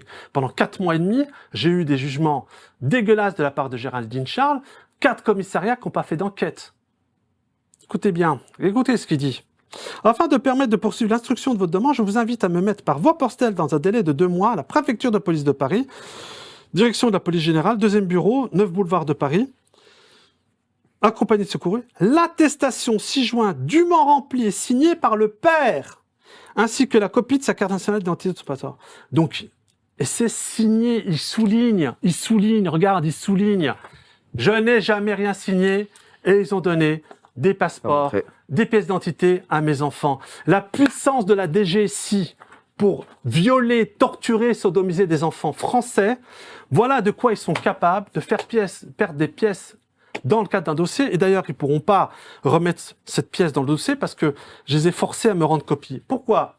Parce que dans cette histoire de passeport, figure-toi, non mais là, on n'est plus en France. On n'est plus en France.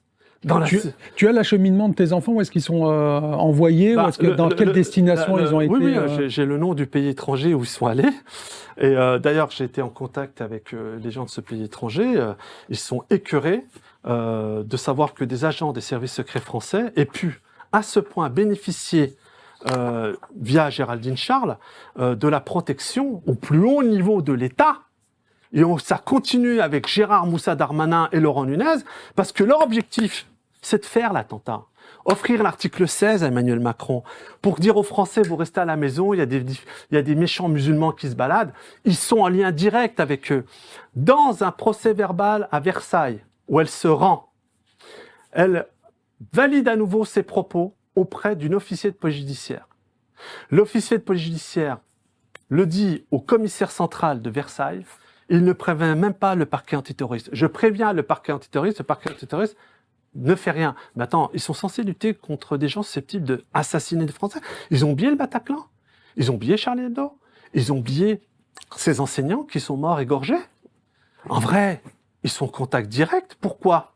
Parce que figure-toi que dans mon affaire, ce bureau-là qui a fait les papiers, malchance pour mes enfants et moi-même, c'est le même bureau qui a fait les papiers aux filles de 12 ans dans l'affaire Epstein.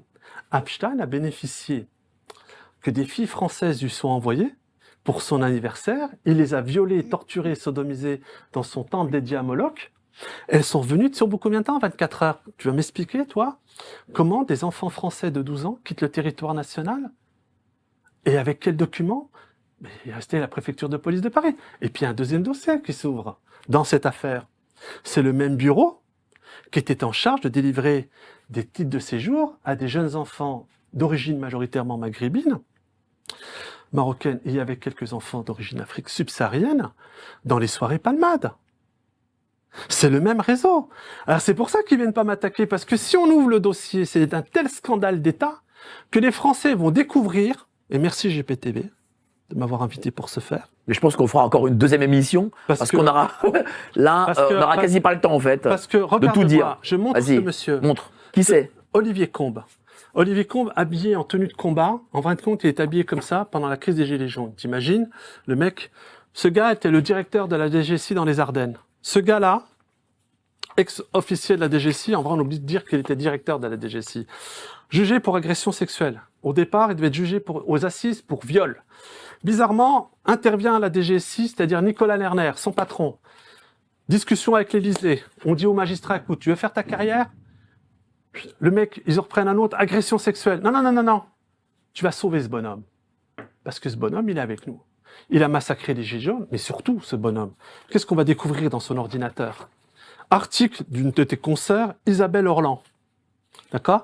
Pédopornographie, l'ancien patron de la DGSI des Ardennes condamné. Il a violé plus de 20 gamines, d'origine maghrébine majoritairement. Certains étaient convertis parce que contre la déradicalisation, c'est la seule fois où je vais donner une origine à un enfant, parce que moi j'estime que tous les enfants sont des anges et je me bats pour tous les enfants. Mais là, c'était dans un cas précis. La DGSI estime aujourd'hui qu'après avoir violé tous ces petits enfants de souche, et continue à le faire, hein, ça serait peut-être un peu délicieux si on offrait au réseau et à l'élite des petits, comme appelé Macron auprès de Louis de Ranel, des petits bougnoules et des crouilles, ou des rabzouz, ou des mamadou, c'est ce qu'il a dit. C'est les propos de Macron? Propos de Macron, qu'il a dit à Louis de Raguenel, rédacteur en chef de Valeurs Actuelles à l'Élysée, parce qu'on va parler des bougnoules et des crouilles, et qui a dit devant Geoffroy Lejeune, en parlant des gens d'origine africaine, des mamadou, et puis des rabzouz. Même Geoffroy Lejeune était étonné par le mot rabzouz, ça sortait de la bouche du président de la République. C'est un des plus grands racistes que l'on ait. Hein. Et alors, le patron, là, le directeur des Gilets des Ardennes, je vais te raconter ce qu'on a trouvé sur lui. Alors, il consultait des images pédopornographiques via son ordinateur privé, mais le pire, via son ordinateur professionnel. Donc la direction de la DGSI à Paris était au courant. Et ils ont les affaires, mais attends, c'est tout un réseau qu'il y a derrière, parce que toi qui connais un peu les chiffres, enfin un peu, beaucoup même les chiffres, je te salue pour ton travail Farid. Écoute bien, l'ex-commandant radié des cadres de la police est condamné pour la détention, il est condamné pour détention de dizaines de milliers de clichés d'enfants nus, stockés sur des ordinateurs, 15 disques durs, 6 cartes SD, 3 tablettes, clés USB au pluriel, 2 téléphones. Il est aussi pour avoir consulté depuis 2014 au sous-sol de son pavillon familial des sites pédopornographiques via des logiciels cryptés. La peine infligée, 2 ans de prison dont 12 mois ferme, couvre la détention provisoire de juin 2019 à avril 2020 et soumis à un sursis probatoire jusqu'en 2023 avec obligation de soins. Le mec, là, ce type, Olivier Combes, là, hein, au plus haut sommet de l'État. Mais dis-moi, de toi à moi, sur les vagamines, il n'y en a eu que 2 qui ont le courage de l'affronter et eu un huis clos au tribunal. Et la justice, des juges en France, ont donné raison à ce type, hein, en l'envoyant pas aux assises et juste en le condamnant pour image Mais tu te rends compte dans quel pays on vit? Je te remercie, Morad. Je voudrais conclure là-dessus. Vas-y, conclue, vraiment 1 minute. Et il faut que je te réinvite. Je vais te réinviter en décembre parce que je pense que tu as tellement d'informations qu'il faut faire 2 émissions là-dessus. C'est pas possible autrement. Je conclue là-dessus. Alors, pour vous dire la proximité d'Emmanuel Macron, la famille a grandi. Je remercie jamais assez Comy Kouchner pour ce travail et ce courage qu'elle a eu à dénoncer son beau-père, Olivier Duhamel, qui était à la tête du siècle, président du siècle, et à la tête de la fondation Sciences Po, qui distribuait le pognon, et donc il était tout puissant, il n'était pas directement fondation Sciences Po. Et pourquoi je veux parler d'Olivier Duhamel? Parce qu'Olivier Duhamel, c'est quand même le monsieur qui a écrit un bouquin qui s'appelait Macron en même temps, et c'est très intéressant avec Laurent Bigorne et Alice Baudry. Hein, c'est lui qui a poussé la nomination du criminel Édouard Philippe. Et il a sorti un 2e bouquin. Alors, tu vas aimer pour la fin de l'émission. Les mots de Macron, Olivier Duhamel, préface de Laurent Bigorne. Alors, moi, je vais te faire le plaisir, mon cher ami, parce que tu as la voix qui porte. Et ben, tu vas voir qui est Laurent Bigorne. Est-ce que tu peux dire ça? Laurent Bigorne, ex-directeur de l'Institut Montaigne, condamné à 12 mois de prison avec sursis pour avoir drogué son ancienne belle-sœur. Il a été reconnu coupable d'avoir drogué à son insu celle qui était aussi sa collaboratrice. Elle avait déposé plainte en février après un dîner au domicile de M. Bigorne. Voilà le milieu, aujourd'hui, au sommet de l'État. Et j'espère qu'à la prochaine émission qu'on fera, parce que... On le fera très vite, t'inquiète. Il est question de la pédocriminalité. Je tiens à rappeler que ce pouvoir s'est permis alors que nous tous Français, on pleurait des victimes des attentats de Nice. Et ben voilà, j'ai tout le dossier ici, des gens, des familles dont il y a eu à leur insu des prélèvements des corps de leurs enfants alors qu'il fallait l'autorisation parentale. Ce pouvoir, alors qu'on pleurait les enfants, alors les victimes, sont allées jusqu'à voler des organes des enfants. Les enfants, ça les intéresse pas. Merci à toi. Merci à toi, cher Morad. Comment on peut te retrouver ? Eh ben, allez sur le compte Twitter, Morad à la table, on l'a depuis toute l'émission. Président de l'Alliance pour la France. Et puis l'Alliance pour la France. Et tu es aussi sur Nexus. Ouais, et n'hésitez pas à mettre, c'est 1 € l'année sans condition. C'est un mouvement citoyen, nous voulons être le nom pour protéger le maximum d'enfants et dénoncer la corruption dans ce pays. N'oubliez jamais qu'en partie, vous devez vos vies à des désobéissants qui étaient capables de réfléchir par eux-mêmes. Merci GPTV. Merci beaucoup, cher Morad. Merci, et toi, cher Farid, comment on peut te retrouver ? Sur ton TikTok déjà ? Sur YouTube, Farid DMS de bas. TikTok également, Farid DMS de bas. J'ai pas de pseudo, c'est mon nom. Donc on peut me trouver directement. J'invite les gens à regarder sur YouTube. Effectivement, il y a énormément d'interviews où je dénonce les réseaux pédosatanistes. Et il y a toute la genèse et l'épopée de la Grande Marche contre la pédocriminalité. Donc allez-y. Merci à vous deux. Merci beaucoup. Merci d'avoir été si nombreux. N'oubliez pas, adhérez au Club Géopolitique Profonde. Passez une excellente soirée. On se retrouve demain soir. La salut, ciao. Protéger votre épargne des banques centrales et vous réinformer face aux mensonges d'État est notre priorité. Donc sous chacune de nos vidéos, vous trouverez différents liens pour lutter contre le système. Cliquez sur celui avec le téléphone rouge pour prendre rendez-vous avec nous et nous discuterons de nos solutions financières. En fonction de vos besoins, on vous proposera la solution qui vous correspond le mieux. On parlera de notre stratégie, le placement décentralisé 100% passif. Une solution clé en main pour placer votre épargne hors de France, des banques et de l'euro. Appelez-nous pour en savoir davantage. Cet appel est gratuit et bien sûr n'engage à rien. Au plaisir de discuter avec vous.